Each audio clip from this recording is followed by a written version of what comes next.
This week, we share our test results of the Ford F-150 and F-150 hybrid, discuss the just-announced Genesis GV60, and which classic cars would we want remade as an electric vehicle. That and more next on Talking Cars.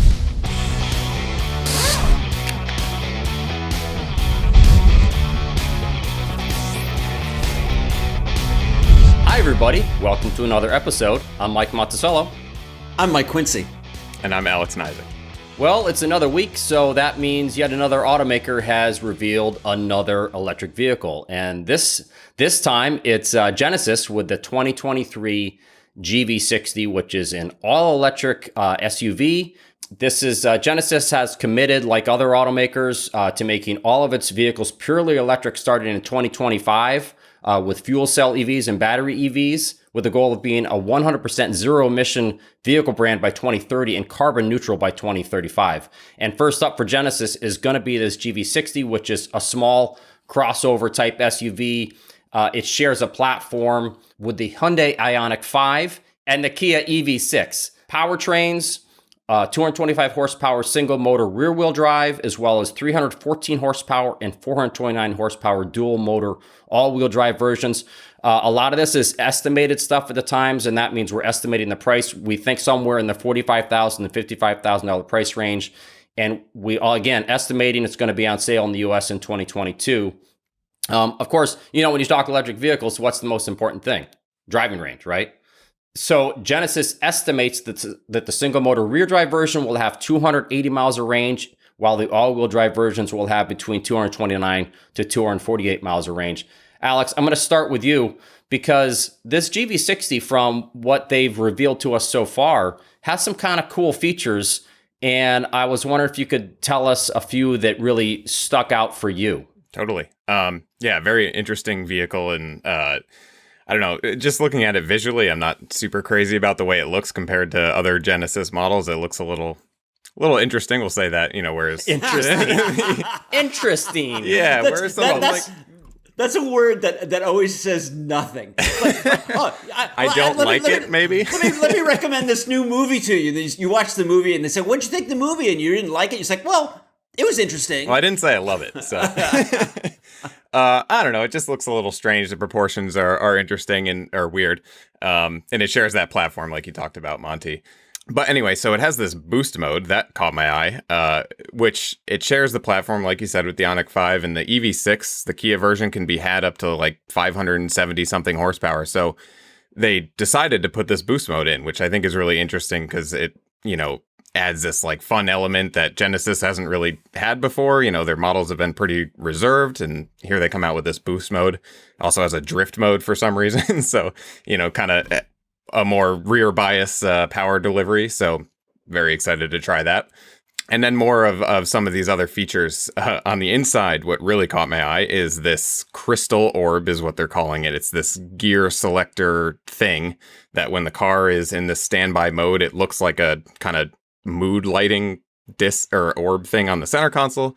And then when you start the vehicle or turn it on for an EV, it flips over. It physically rotates over and displays the gear selector. So I don't know. They're calling it a safety feature. I'm going to hold my reservations until I get my hands on that thing, but that's interesting.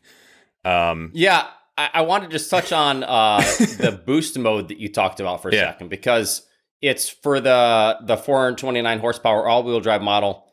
It raises, if you press this button, I guess it raises, gives more power to the motors for up to 10 seconds. And so briefly, you can have 483 horsepower. So that's basically what it's doing. And if you do that, Genesis is estimating or claiming it will go to 0 to 60 mph in 4 seconds, which is pretty impressive. Yeah. It's just, I'm excited to get our hands on the Ioniq 5, this vehicle, and then the EV6, because even though they share a platform, they're clearly all taking their own approach, utilizing the motors differently, the power distribution. This Genesis version is like 50-50 front to back if you get the performance-oriented one, whereas the Kia version is more rear-wheel drive bias. So definitely some interesting stuff. And the other one that stood out to me real quick is, first of all, this is a global vehicle that we've seen so far. It's not the US version. So there's some things that are, kind of TBD for the US version. And one of those is This global version has side view cameras instead of mirrors. And then when you look at the interior, there's these big displays kind of right in the corner of the door where you would normally look to, use your rearview mirror. So I'm just interested to see what we'll get, with the US version. Is a completely different door? Do those screens do something different? Are they not there at all? So definitely some interesting stuff to keep our eye on. And Alex, thanks for bringing up the fact that, we don't, this is a global model. We don't know, these are not the US specs and all that, but we do have these estimates on the driving range. And Quince, what do you think, when there's an all new electric vehicle and the range is only about 230 to 280 miles? What does that say to you? Or how does that, what do you think about that? Well, you got to think that Genesis, Hyundai, Kia, the whole consortium is looking at Tesla. I mean, what manufacturer isn't looking at Tesla? Without Tesla sales, EV sales are puny. So they're looking at clearly Tesla is the industry leader for EVs. And when you look at the projected range for this new Genesis GV60 compared to the Tesla models, I mean, the Model 3 is 353 miles. The Model S is 400 miles. The Model X is 360 miles, and the Model Y is 328 miles. So, Genesis seems to already be kind of playing catch up.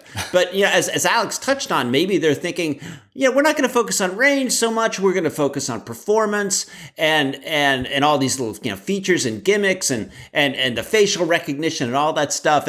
But I mean, we had this great story on consumerreports.org talking about this, and I'm reading it. I'm thinking, is this the kind of the face of thing, the shape of things to come? In other words, Genesis is using this platform to kind of showcase this stuff. Are we going to be seeing this more and more on other vehicles? And I will take a little umbrage with Alex. I think that this is kind of a good-looking car because it reminds me of the early Infiniti FX models, which hopefully Anatoly the Great is showing right now, which I always thought were kind of cool. The first some of the initial luxury SUVs that were coming out back in the early 2000s, and so that's when I saw the GV60. That's the first thing I thought of. Well, beauty is in the eye of the beholder, right? So, I mean, it all comes down to, what the consumers and the buyers really think of this thing. Quince, as you said, we have a full preview story up on consumerreports.org written by one of our fantastic writers, Jeff Bartlett, who, we have a lot of people behind the scenes. Not everyone makes it onto this podcast, but Jeff is a tireless worker, a great writer. And so please check out that story. There's all kinds of information on there on this GV60. Sticking with the EV storyline, we got an interesting question from Chance in Houston, Texas. And Chance says, I love the show, and I wanted to ask a quick question. What car that is no longer in production would you like to see brought back as an EV? My choice is the Honda Element. It would be perfect and so functional. I would only change the back seat so it could accommodate 3 passengers. So it's an interesting question. Haven't even crossed my mind that question's never gone into the old squirrel cage up there ever. So Quince, I'm going to start with you. First of all, I guess, what do you think of Chance's choice of the Element? And do you have, what would you choose for the car that's out of production and now let's make it an EV? Well, I like the manufacturer that Chance started with because I actually am sticking with a Honda also. I'm not sure how you get 3 average sized people in the back of Honda Element without making the car a lot bigger. But anyway, it's a neat idea. I mean, the Element was one of those models that was super functional and as it's become kind of almost coveted as a collector car as Honda stopped making them. You could get a manual transmission in the Element. It was kind of a neat squared off little hatchbacky thing. You can throw a Frisbee through it. Well, yeah, you could put a bike. Yeah, we always come back to, well, can it fit a bike? That could fit a bike, and that was pretty cool. But for me, my choice for a discontinued model, I'm going with a Honda CRX. When we talked about this question, that was the first thing that came to my mind. I was like, don't even think about it. Why? CRX. Now why CRX? Well, because the basic platform of the CRX, and I loved this car in college. It's small, it's tossable, it's already kind of light to begin with, so you're going to be adding some pounds by putting these battery packs on. The electric motors don't take up much space, so you're going to have still a pretty light car that's going to give you lots of driving range. The way that Honda set up the CRX's chassis, the suspension, already made it a really fun car to drive.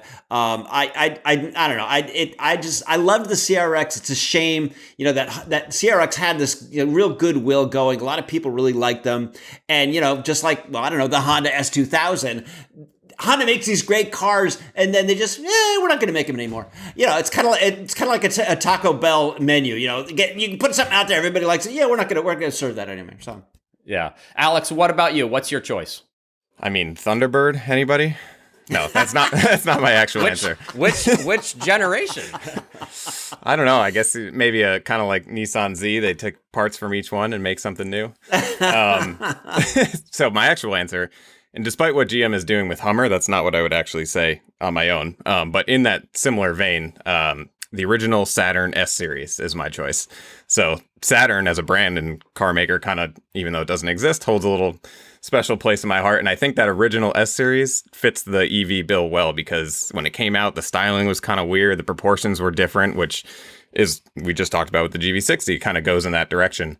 And they used weird materials, right? Plastic for the door panels and stuff like that. So I just think that between the name Saturn and the kind of weird expectations that you have with that car already, they could do something kind of almost like the Hummer revival and sell it maybe under a different brand. But I think that would go well. Nice. This question, I really didn't know where to go with this, but I thought, how fun would it be if they brought back the BMW Z8? Do you guys remember this car? My favorite BMW. Oh, it's a gorgeous car, had an awesome V8, and of course, V8s are going away, right? So to me, if you could bring back a car like that, but with an electric powertrain, maybe you could bring something like that back. It's probably still going to be pretty heavy, but I think it would be really neat to bring something like that back, something that looks different, very different than anything else on the road. Did back then, still would now. So that's kind of what I would think. Anyway, so Chance, thanks for that fun little topic off into sideways there.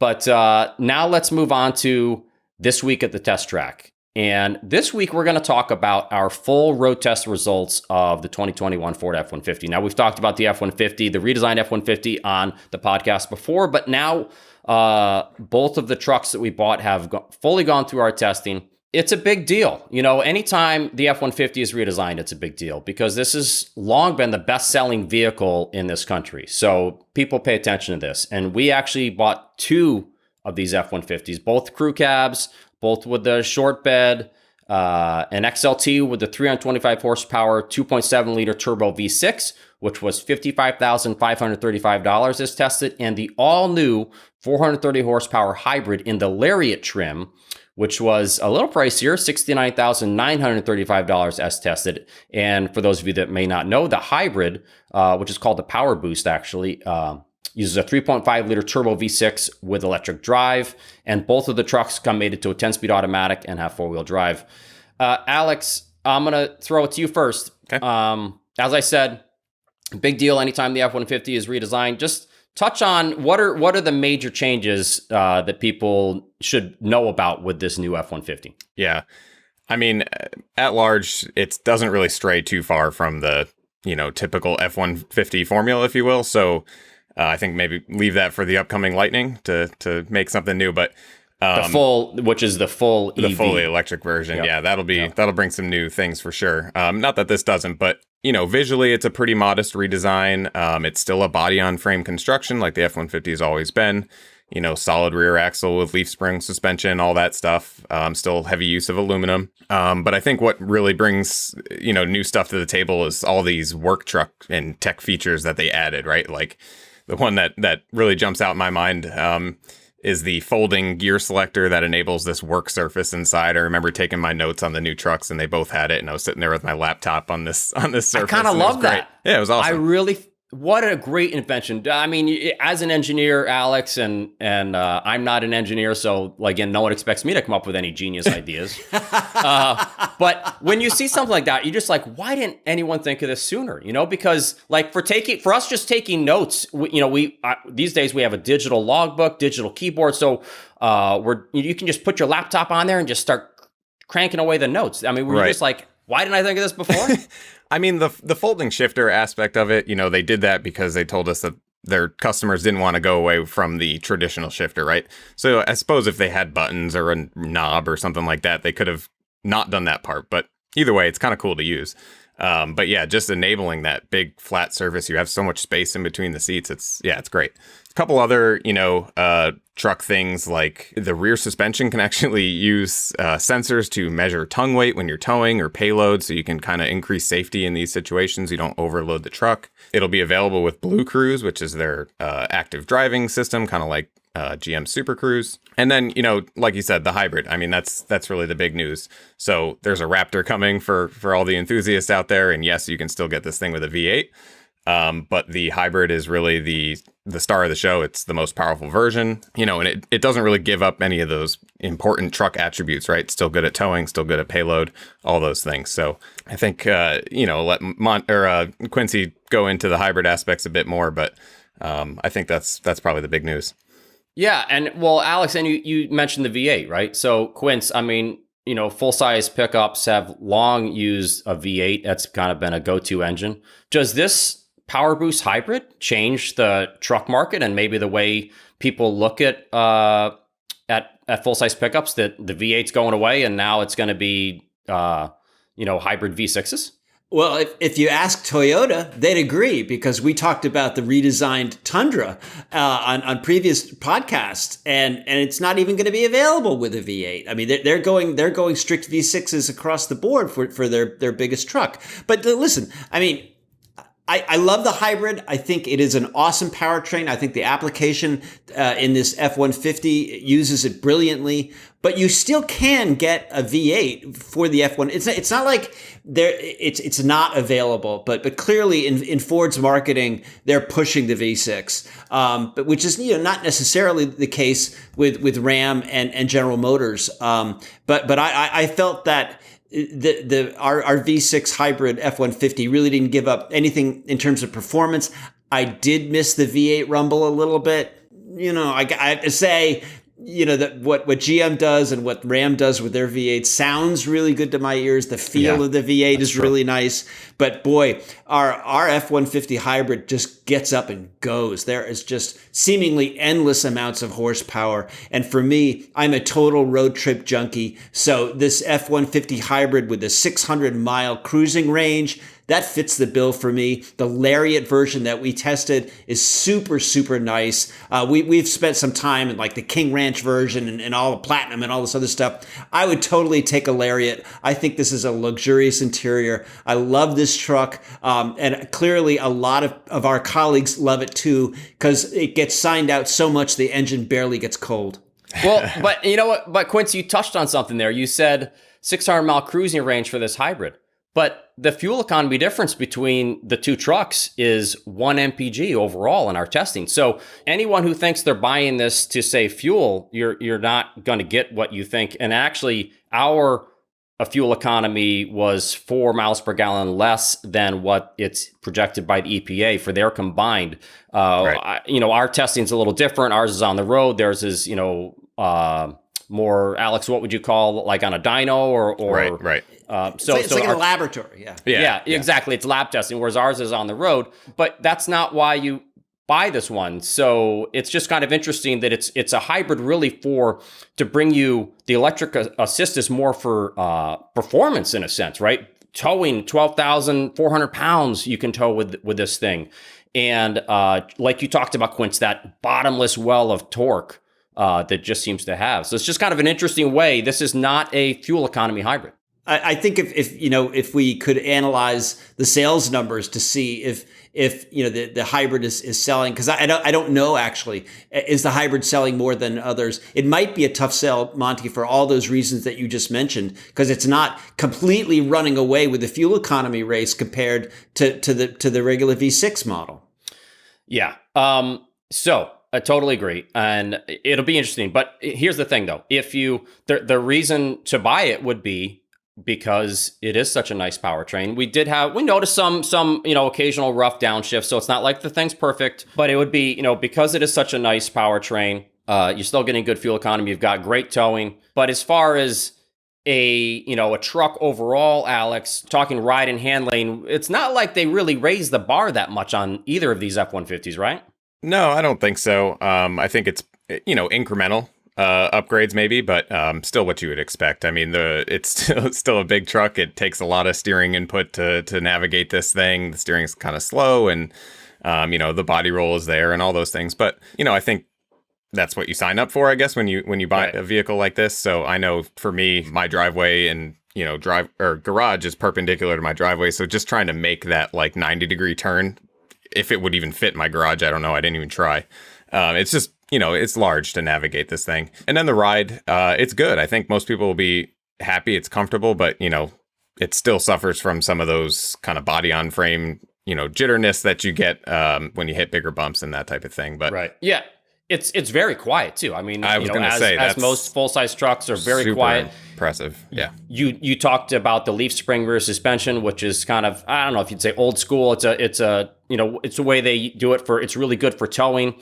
But if you look at like the Ram 1500, which several years ago switched to coil spring rear suspension, it just can't touch that in terms of ride comfort. They improved the interior some. It's a little bit of an upgrade, but I still think, would you guys agree, Quince, that the Ram is still doing better in terms of, luxuriousness and comfort inside the cabin?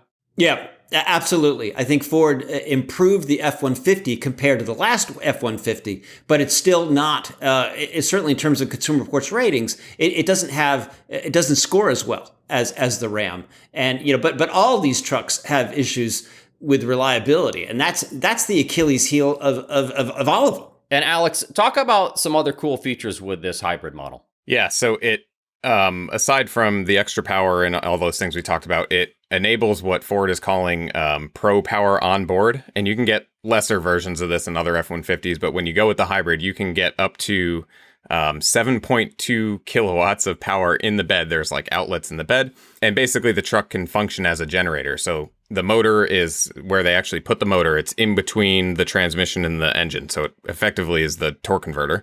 And so when you run it in this mode, the engine just kind of spins this motor. It acts as a generator.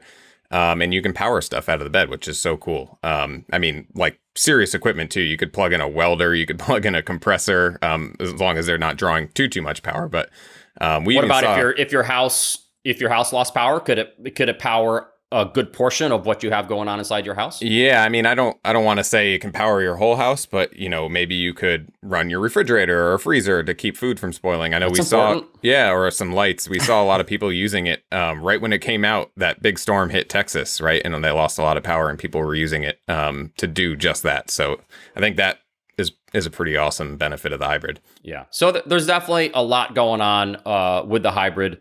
It's something, if you're in the market for a pickup right now, you might want to give it a look. The other nice thing about these F-150s is that they are now all coming standard with forward collision warning and automatic emergency braking with pedestrian detection across all trims, which is a move we highly applaud. So we're glad Ford is doing that. Let's just take a moment to talk about the Talking Cars donation program. For those of you that may not know, Consumer Reports is a nonprofit organization. Everything that we do is funded by memberships as well as donations. So all of the work we do here at Consumer Reports, including putting out this podcast, is helped by donations. So any little amount, any big amount, whatever amount you can spare, helps us to continue to do the good work that we think we're doing here and put out this podcast for you. So you can find more info at cr.org/give talking cars. And now let's move on to, I think, Quincy's favorite section, which is audience questions. It's everybody's favorite section. Come on. Well, I know you love interacting. Quincy's the consummate people person, so he loves interacting with all of our listeners and viewers. As always, folks, don't forget to send those questions, comments, 30-second video clips to talkingcars@icloud.com. That's the best way to reach us and to send in those questions. And as we do say, we love the video questions. We love seeing your faces. We love seeing your background and whatever you have going on there at home. And so we're going to start off today with a video question from Mike from North Carolina. So let's check out what Mike has to say. As I was looking at your reviews of some of the cars, and you were talking about the infotainment system on the Genesis GX80 and how difficult it is and with the knobs and stuff. One of the things I'd like to point out is, the reach for the touchscreen, that's actually a safety feature that they built into the cars, because reality is you shouldn't be touching the screen while you're driving because it distracts you. So I kind of actually like that feature. However, I do agree with you that the double knobs is kind of a quirky way to do things, and that also is going to take your eyes off the road because there's confusion between those knobs and how those knobs operate. Thank you. So Alex, do you agree with Mike from North Carolina's assessment that the touchscreen being so far away was actually done by Genesis as a safety feature? Yeah, so Mike, I love this question or comment, and the fact that you put this thought into it. That's great, and I'm going to both agree and disagree with you. So first of all, do that. let's see how we fare here. Okay. He's gonna run for president. I mean, that's look at that answer right there. Here we go. So first of all, anything that isn't the act of driving that you tried to do while driving is a distraction, whether it's interacting with a touchscreen, a knob, or eating a sandwich. Doesn't matter. But some of these things are necessary, right? So the idea is to at least limit the amount of distraction in the vehicle. Moving the center screen away to reduce distraction in your time interacting with it. I get the thought process there, and this is certainly something that's up for debate, whether a touchscreen is better or a knob. But the fact that Genesis left it a touchscreen is where this becomes a problem, right? Because as such, I'm inclined to at least try to reach for it and use it. And I think a touchscreen is people's most comfortable, mode of interaction these days. So by it being a touchscreen, I'm going to try to use it. And now that it's so far away, I'm going to be reaching. So I just don't think that it's better. If they had totally eliminated the touchscreen, just made it a display, only keep the knob, that's one thing. And that's actually something we've seen Mazda do, right? And like I said, it's up for debate. Not everybody loves that. Some people would still prefer a touchscreen, but they went all the way with it. So I see your argument, but Genesis just didn't go far enough. And I can tell you from using the Genesis vehicles, and I think both Mikes would agree, the knob is not better, at least in their implementation.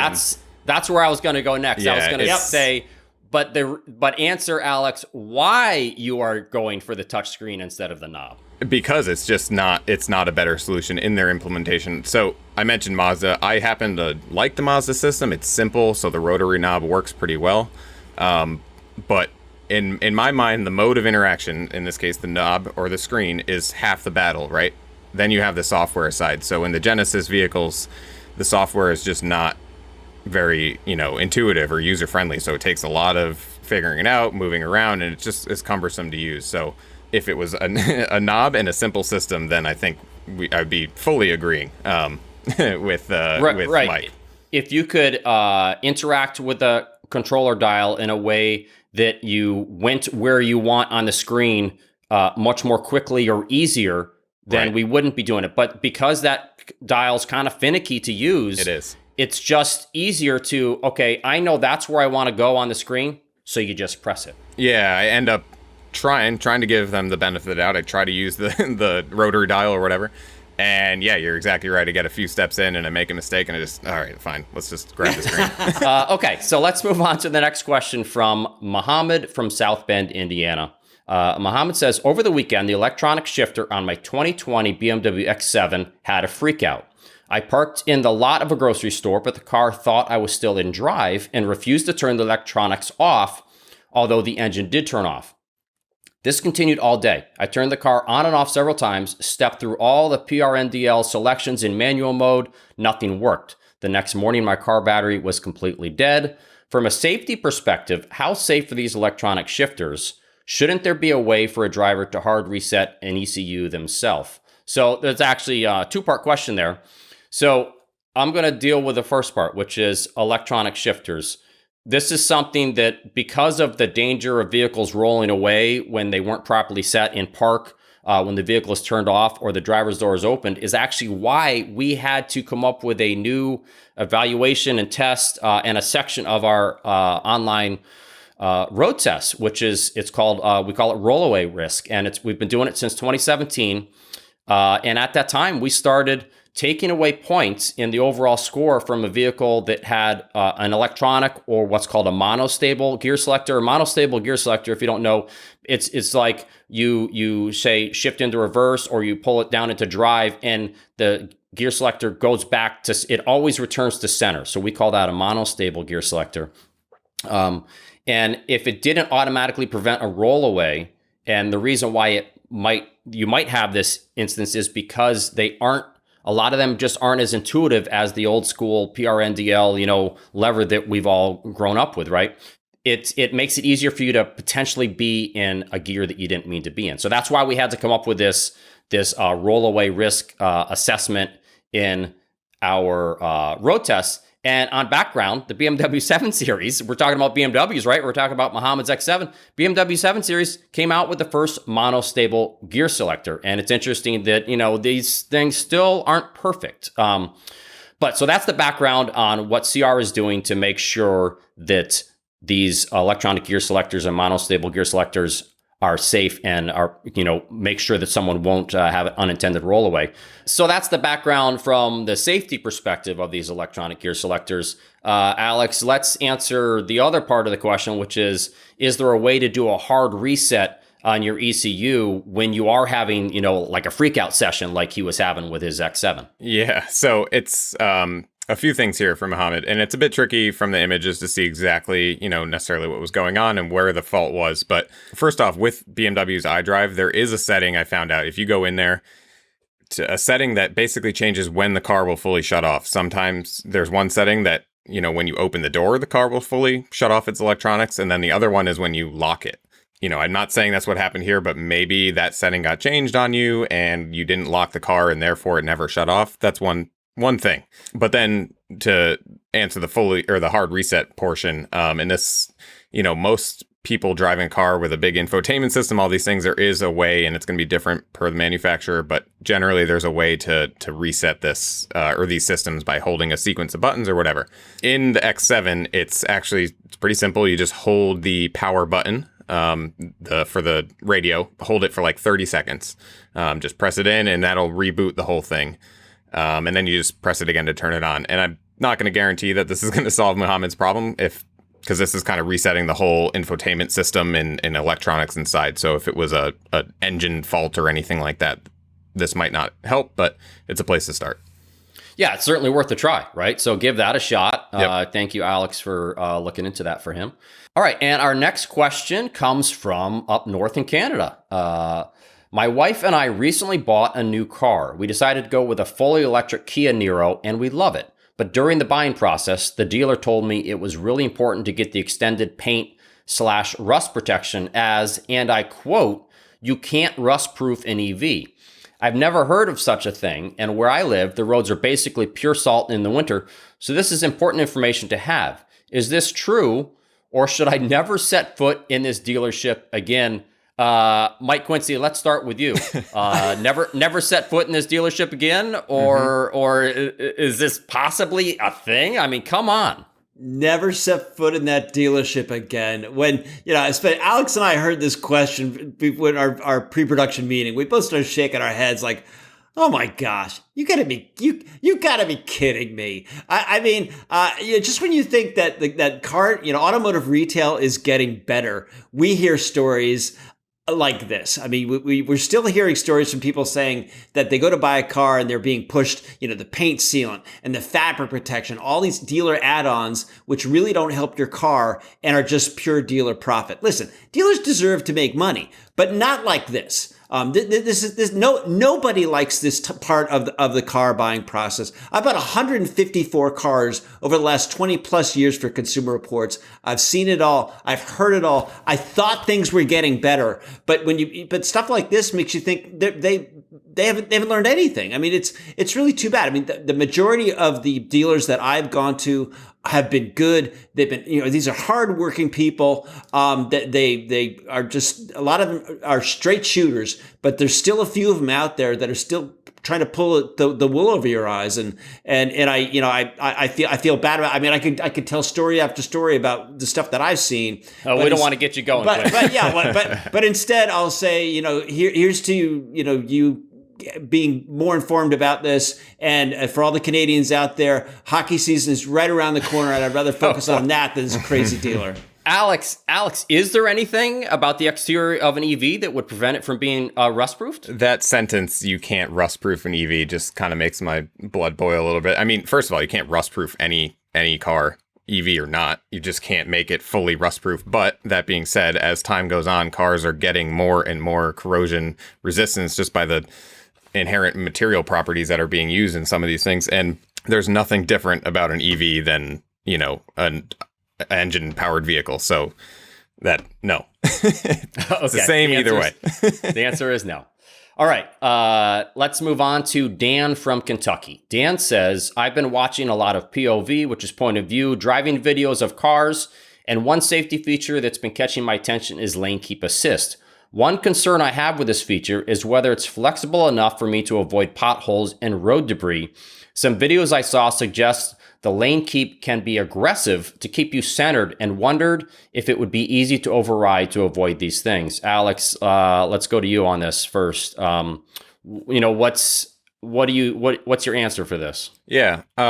First off, there are different types of systems, right? You're going to have a warning only system or a warning plus assist system. So depending on which vehicle, which options it has, but it's the assist that he's talking about here. And each manufacturer is going to kind of have their own strategy. Some of these systems are more continuously active, where they're putting more minute, corrections into the wheel to try to center the vehicle. Whereas others, once you approach the line or you get close to the line, that's when the correction happens. And to that point, their strategies are different on how aggressive that is. Some will just be a minor input. Others will try to really yank the wheel back in. But regardless of the vehicle, these are all designed, and the word is right there, assist, right? It's not meant to replace your steering effort. It's just there to act as a bit of a safety measure, and ultimately are designed for you to take over and put in your own input. So to answer the question, yes, you can override these, take control of the vehicle. But if it is a concern, I'd always recommend go drive the vehicle that's in question and just see how aggressive it really is. Yeah, Alex, it's more like you're trying to steer it, away from, say, a cyclist or whoever's on the side of the road, and it might initially fight you because it wants to keeping you away from that lane line.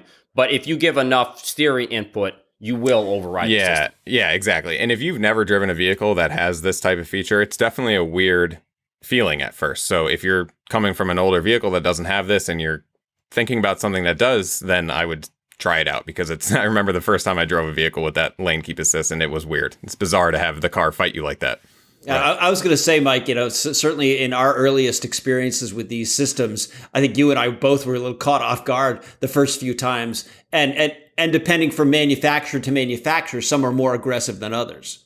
That's definitely true. So it's one of those things that hopefully when you buy a new car from a dealer, they know the features that are on the car and they explain these to the owner, because you could see a situation where someone doesn't even know they have this and it's on. And the first time it happens, it could very likely catch them off guard. So that's why it's very important to have your salesperson explain all of these active safety, driver assistance features that are on the car. And then, if you can, experience them as early as you can, just so you're ready for that moment so that hopefully it won't catch you off guard. So anyway, good answers, guys.